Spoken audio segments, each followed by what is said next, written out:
والله يدعو إلى دار السلام ويهدي من يشاء إلى صراط مستقيم. Bismillah, alhamdulillah, and welcome to this episode of Beauties of Islam. I'm Yusuf Estes, and for the next few minutes I'd like to talk to you about one of the biggest of the beauties of Islam that has struck me as being probably the best of answers to the human being.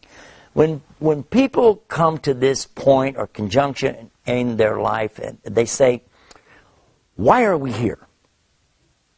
How did we get here? What's it all about? And what is the purpose of my life? And that's what we want to talk about on this episode of the Beauties of Islam. What is the purpose behind everything? First and foremost is to establish that there is a God. Now, we have done a number of programs about that to prove, even scientifically, beyond any shadow of a doubt, Allah exists. There have been scientists who have also come to this same conclusion. But then there are always going to be those who will say that, yes, but according to my logic, I don't understand. I don't see how you can believe in a God. According to my logic. In our other programs, we've discussed this too. But human logic only goes so far. According to the human logic, just 500 years ago, most of Europe was convinced the earth was flat. They didn't know that the Quran had already said it was round 1,400 years ago. But what about 2,000 years ago? What did the people think about the earth? Human logic, you look straight out and the earth looks flat. You don't really see the curve, do you? No, you don't. So how far can you go with human logic? And stop and think about this. According to our logic, if we had to use just this and not know some of the scientific discoveries, there are a lot of things that, well, just wouldn't work. I remember, okay, for instance, when I was going to school many years ago, they told us according to the aerodynamics of the bee. Now we're talking about a honeybee, you know, zzz, little bee, right? Nahl, they call him in Arabic. And this little guy, he's kind of fat, kind of big, and he has tiny wings on him. And they said, according to their logic, according to the aerodynamics that they understood of flight, the bee can't fly. I said, the bee can't fly. I was a little boy, I was thinking, the bee can't fly according to your books, according to your teaching, according to your aerodynamic design, a bee can't fly. I said, it's a good thing the bee can't read, because if he read the book and found out he couldn't fly, he'd have to walk to all of the flowers. Human logic? Human logic is nothing more than a reflection of the current mode of thought of the day. People at the time of Plato and Socrates and the great thinkers of old also thought that they knew everything there was to know about everything. But if you want to insist on human logic, I will allow that in our conversation simply because it's logical. And at the same time, I'm going to ask you a question. Who was it, in fact, in the very beginning that came out with this concept of logic anyway? Human logic, the brain, the way we rationalize things, the way we understand things came about from who?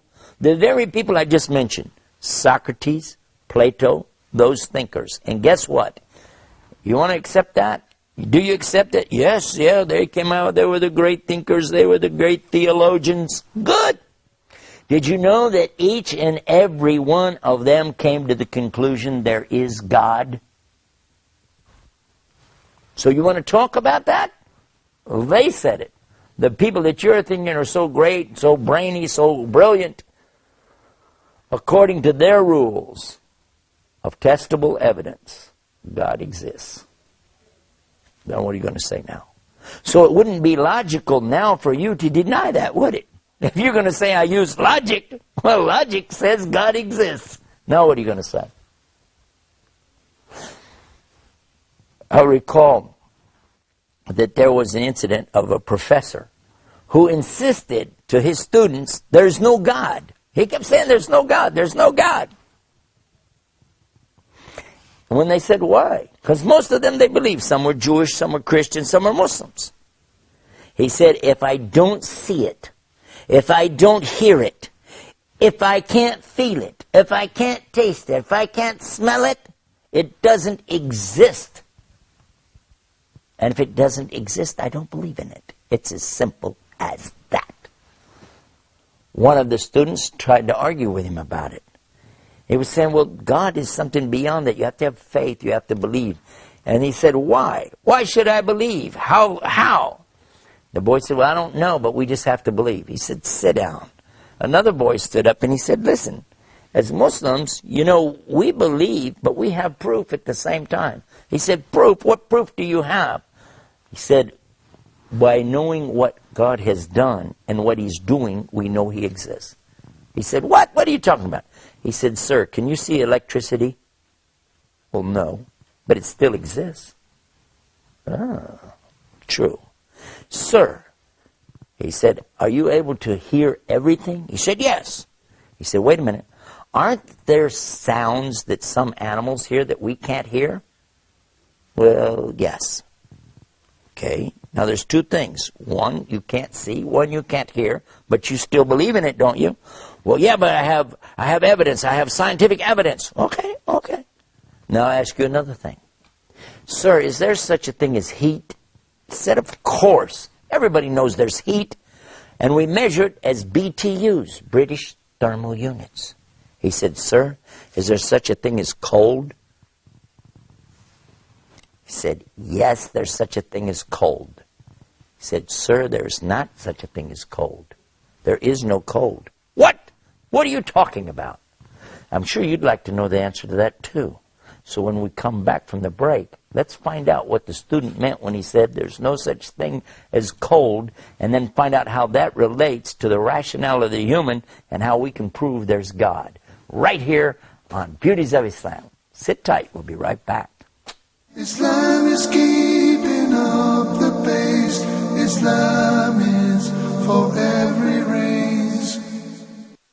بسم الله الرحمن الرحيم ذلك الكتاب لا ريب فيه هدى للمتقين وكذلك أوحينا إليك روحا من أمرنا ما كنت تدري ما الكتاب ولا الإيمان ولكن جعلناه نورا نهدي به من نشاء من عبادنا وإنك لتهدي إلى صراط مستقيم صراط الله الذي له ما في السماوات وما في الأرض ألا إلى الله تصير الأمور. And thus we have revealed to you an inspiration of our command. You did not know what is the book or what is faith, but we have made it a light by which we guide whom we will of our servants. And indeed, O Muhammad, you guide to a straight path. The path of Allah, to whom belongs whatever is in the heavens and whatever is on the earth. Unquestionably, to Allah all matters do return.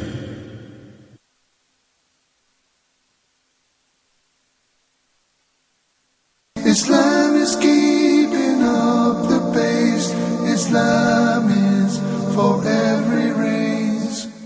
Bismillah, alhamdulillah, we're back and you're watching the Beauties of Islam. When we went to the break, I was telling you a story about a professor and some of his students.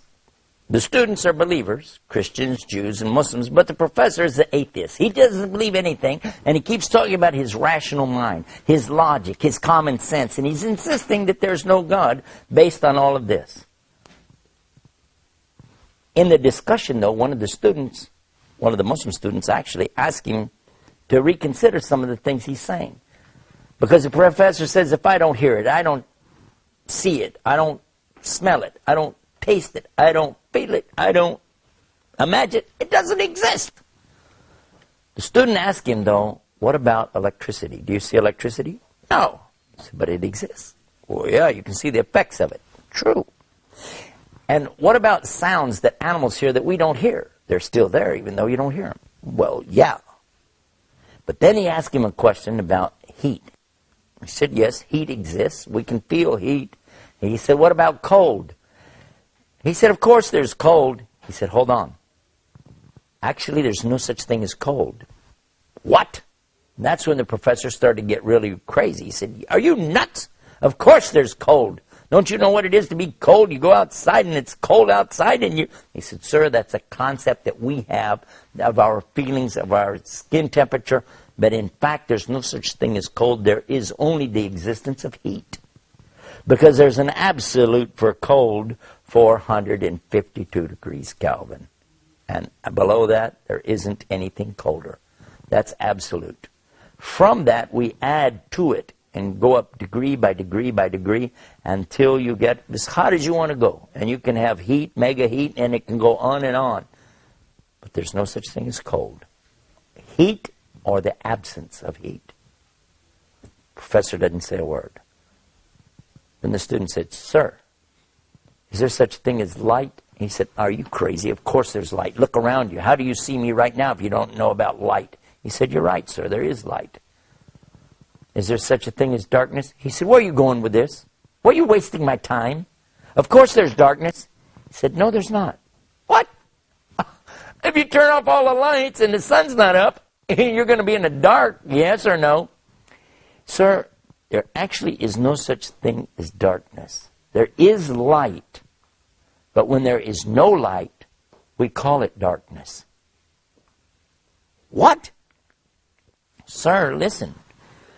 You can bring light in all forms. You can have candlelight, light from a match, flashlight. You can have megawatts of light, big lights of all kinds. But when you have no light at all, you call it darkness, but in reality, it's still nothing more than what? Absence of light. The professor says, yes, but still I don't see your point. He said, okay, listen. You're saying because you don't see something, you don't hear it, you don't smell it, you don't taste it, you don't feel it, you don't imagine it, it doesn't exist. He said, that's right, and that's what I believe, and now I'm always going to believe that. I said, okay. Sir, has anybody ever seen your brain?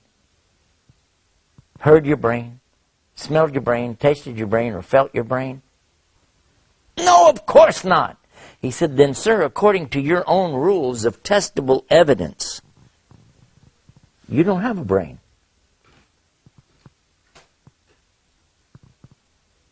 And this is what happens, you see, when a human being tries to take their logic too far. Because, in fact, it's only Allah who has all knowledge. And Allah gives us from that knowledge, and He takes away from that knowledge. When you're born, you start out zero, and Allah begins to give you knowledge. And if you thought that you're the product of generations upon generations of people learning by trial and error, that's totally and completely incorrect. That would be like thinking that we have to reinvent the wheel every generation. We do learn from past mistakes. We do learn what's in front of us to take advantage of it. But just as we would not accept that you have to reinvent the wheel in every generation, you also don't have to reinvent thinking. There's so much more about this subject. We've got a website all about this. And on the website, you can watch scientists, 9 different scientists who were exposed to the teachings of Islam. They understood the Quran and then applied these teachings to their own particular disciplines of science, and they each one concluded, just as the great philosophers of logic did centuries ago, there must be a God. And you can see those videos on our website at beautiesofislam.com.